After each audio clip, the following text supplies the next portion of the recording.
आजकल financial platforms पर एक डेंजरस इल्यूजन बेचा जाता है, high risk equal to high return. और इसी इल्यूजन में आकर ज़्यादातर इन्वेस्टर अपना रिस्क प्रोफाइल हमेशा हाई रिस्क टिक करते हैं, लेकिन जब एक्चुअली शेयर मार्केट 15% गिरता है तो यही हाई रिस्क वाले इन्वेस्टर सबसे पहले बैंक एफडी के रेट्स चेक करने लगते हैं।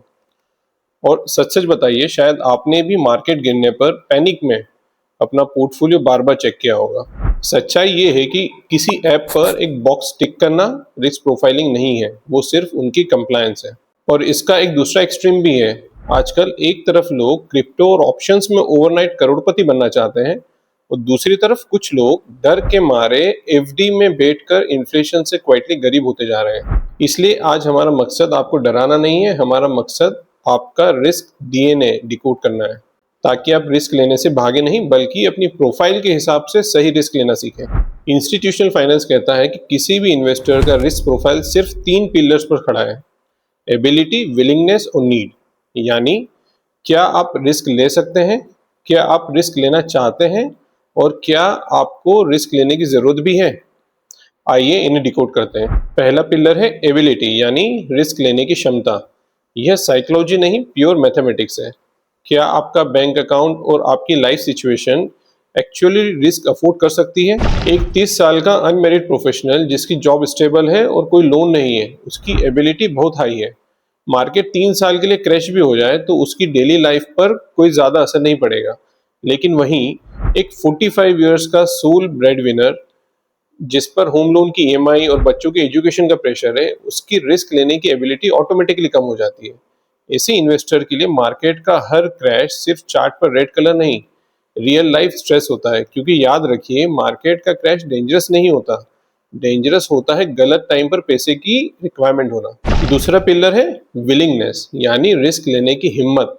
मान लीजिए आपके पास बहुत पैसा है, पर क्या आपका दिमाग और दिल उस उतार चढ़ाव को झेलने के लिए तैयार है?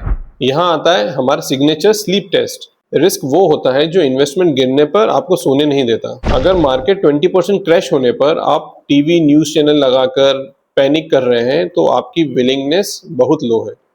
एक मैच्योर इन्वेस्टर जानता है कि ऐसा रिटर्न जो आपकी नींद छीन ले वो वेल्थ क्रिएशन नहीं, इमोशनल टैक्स है। और तीसरा पिलर जिसे 99% आम इन्वेस्टर इग्नोर कर देते हैं, वो है the need to take risk. क्या आपको सच में हाई रिस्क लेने की जरूरत है? इसे हम व्हीकल्स के एग्जांपल से समझते हैं। अगर आपको पास की किराना शॉप पे दूध लेने के लिए जाना है और आपके घर में फरारी खड़ी है, तो क्या फरारी लेके जाएंगे? उसी तरह से अगर आपको बच्चे की कॉलेज फीस भरने के लिए या फिर घर का डाउन पेमेंट करने के लिए अगले 2 साल के अंदर ही कुछ पैसा चाहिए, तो उसके लिए हाई रिस्क लेने की जरूरत नहीं है। और इसका बिल्कुल उल्टा सोचते हैं। अगर आपको यहाँ से दूसरे शहर जाना है, आपको बहुत लंबा ट्रेवल करना है, तो क्या आप अपनी 2 व्हीलर लेके एक्टिवा लेके जाएंगे? वहां पे आपको कार से जाना होगा, क्योंकि आपको स्पीड मेंटेन करनी है। उसी तरह से 20 साल दूर का आपका रिटायरमेंट गोल तक पहुंचना है, तो क्या आप एफडी रूपी एक्टिवा पर जाएंगे? वहां आप सेफ तो फील करेंगे, बट अपने डेस्टिनेशन तक टाइम पे नहीं पहुंच पाएंगे। इन्वेस्टिंग में हर गोल के लिए अलग स्पीड चाहिए। हर इन्वेस्टर को फरारी वाले रिटर्न्स नहीं चाहिए। वेल्थ का असली गोल दिखावा नहीं, स्टेबिलिटी और फ्रीडम होता है। इन्वेस्टिंग में सबसे बड़ा नुकसान तब होता है जब इन तीनों पिलर्स में मिसमैच होता है। आपकी विलिंगनेस बहुत है पर एबिलिटी नहीं है।